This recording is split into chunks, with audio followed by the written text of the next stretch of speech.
Change ಕುಲಿಕಿ main Quli ಕಣ. Cricket ಆಡ್ಬೇಕಲ್ಲ ಅದಕ್ಕೆ ಮಾತ್ರ ಮೂವಿ ಹೆಂಗ್ ತೆಗ್ದು ಒಳ್ಳೇದು. ಹಾರ್ದಿಕ್ ಪಾಂಡ್ಯ ಅಂತ ಕಣ, ವಿಲನ್ ಹಾರ್ದಿಕ್ ಪಾಂಡ್ಯ ಅಂತ ಕಣ. ಹುಡುಗ ಬ್ಯಾಟ್ ಇಸ್ಬಿಡ್ತಾನಲ್ಲ, ಹೋಗಿ ಪಾಕಿಸ್ತಾನ ಮ್ಯಾಚ್ ನೋಡಿ ಅವನು ಯಾರೋ US ಅವ್ನು ಚೆನ್ನಾಗಿ ಆಡ್ದವ್ನು ಅವ್ರ ಮ್ಯಾಚ್ ಆಡೋದು ನೋಡ್ತೀನಿ ಹೋಗ್ಬಿಟ್ಟು.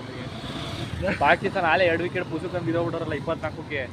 ವಾ 4 ಓವರ್ ಒಳ್ಳೆ ಪೊಯ್ಸ್ ಆಯ್ತು. ಲಾಸ್ಟ್ ಟೈಮ್ ಅವ್ರ ಕಡೆ ಒಬ್ಬ ಮಿಡಲ್ ಆರ್ಡರ್ ಬ್ಯಾಟ್ಸ್ಮನ್ ಅವನೇ ಆಂಡ್ರೆಸ್. 40 ಬಾಲ್ಗೆ 96 ಹೊಡ್ಬಿಟ್ಟಿದ್ದ. ಲಾಸ್ಟ್ ಅಲ್ಲಿ 2 ಮ್ಯಾಚ್ ಗೆದ್ದೈತೆ, 1 ಮ್ಯಾಚ್ ಅಲ್ಲಿ ಸುಮ್ನೆ ಆಸ್ಟ್ ಮಾಡ್ತಾರ. ಏನೋ ಸ್ಕ್ಯಾಮ್ ಒಟ್ಟಿನಲ್ಲಿ ಆ US ಇದು. ಸುಮ್ನೆ ಅವ್ರು ಅಷ್ಟು ಮೀಟರ್ ಇಲ್ಲಿ ಆಸ್ಟ್ ಮಾಡ್ಕೊಂಡು ಇಂಡಿಯಾ ಇರೋ ಗ್ರೂಪ್ಗೆ ಹಾಕೊಂಡವ್ರೆ ಅವರು. ಸ್ಕ್ರಿಪ್ಟ್ ಕಣ ಇದು. 2 ಪಾಯಿಂಟ್ ಐತಾನೆ ಆಸ್ಟ್ರೇಲಿಯಾದವ್ರಿಗೆ. ಏನು 2 ಪಾಯಿಂಟ್ ಐತಾನೆ ಆಸ್ಟ್ರೇಲಿಯಾದವ್ರಿಗೆ. ನಿನ್ನೆ ಗೆದ್ರಲ್ಲ ಮ್ಯಾಕ್ಸ್ವೆಲ್ ಡಕ್ಕು. ನಿನ್ನೆನೂ